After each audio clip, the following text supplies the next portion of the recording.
Le Cameroun chasse Starlink.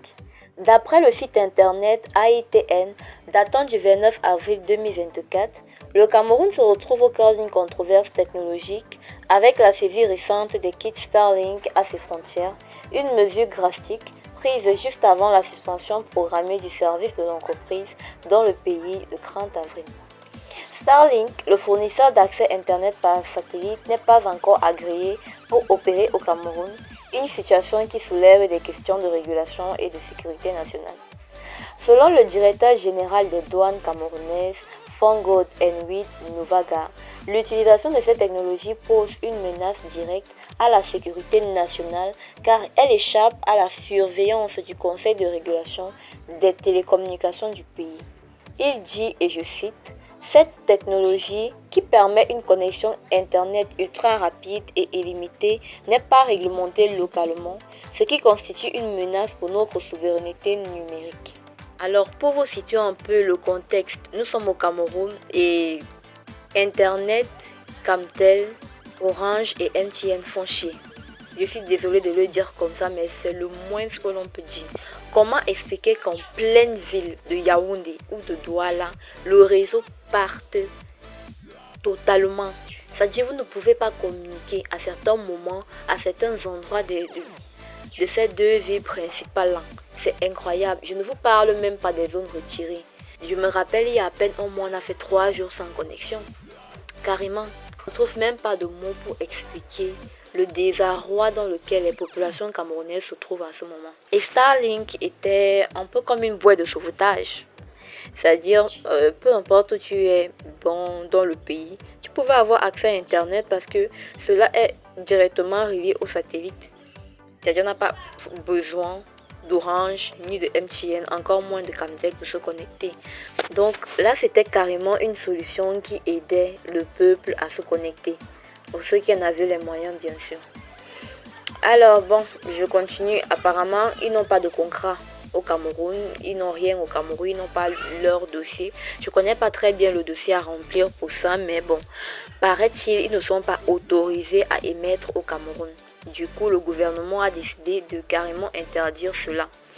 Donc, courage à ceux qui utilisaient le service en question. Alors, nous allons continuer avec l'article. Cette action intervient dans un contexte où Camtel, le fournisseur national des services de télécommunications et d'Internet, pourrait être menacé par l'entrée de Starlink sur le marché. C'est évident, vu que nous n'aurons plus besoin d'utiliser Camtel, les parts d'Orange, de MTN et de Camtel en lui-même seront réduits. Ce n'est que normal, c'est une concurrence.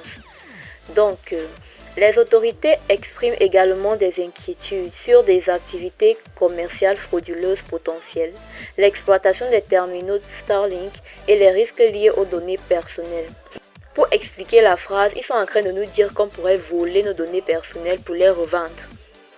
Que Starlink pourrait faire cela et que cela pourrait entraîner des activités frauduleuses. Attendez, au Cameroun, on s'est rendu compte que des terroristes avaient des numéros MTN et Orange non identifiés.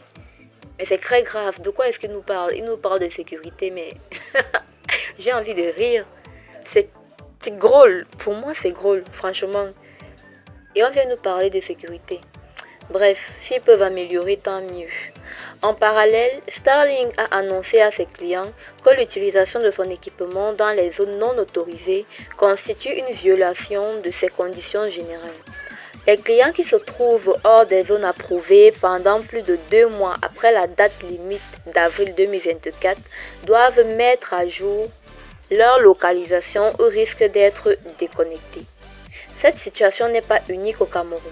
Des mesures similaires ont été observées dans d'autres pays africains. Au Zimbabwe, par exemple, le régulateur a donné à Starlink de déconnecter les abonnés utilisant illégalement ses services et a pris des mesures contre les distributeurs et utilisateurs de Starlink. Cependant, il est à noter que certains pays africains comme le Ghana ont récemment approuvé l'exploitation de Starlink. La National Communication Authority, en abrégé NCA du Ghana, a donné son feu vert à la société pour fournir des services à large bande par satellite, soulignant un contraste frappant avec la position camerounaise. Donc voilà des pays comme le Ghana qui acceptent quand même Starlink dans leur pays afin d'améliorer les services de communication. Mais notre gouvernement camerounais, de manière très curieuse, décide simplement de ne pas le faire. Pourtant, il sait très bien qu'on en a besoin. Et ces derniers temps, c'est pire. La connexion est vraiment pire. Pour faire une vidéo comme celle-ci, je rame à un niveau qui n'est pas permis.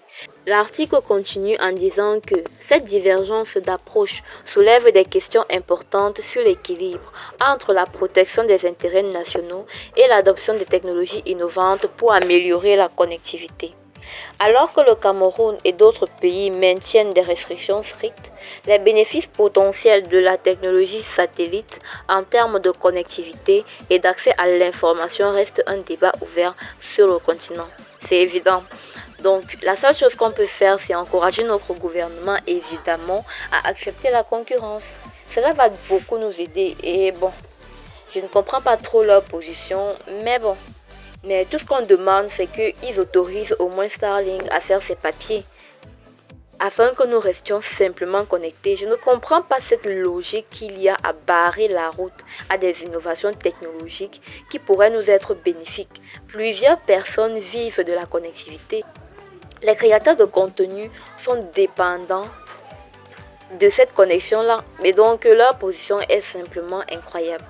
J'espère que la vidéo vous a plu. Si vous êtes intéressé par des sujets comme ceci, n'hésitez pas à vous abonner, à activer la cloche de notification et à chaque fois qu'une vidéo vous plaira, nous vous prions de lâcher un pouce bleu, d'accord, pour nous encourager et encourager l'algorithme à montrer ce genre d'informations à un plus large public.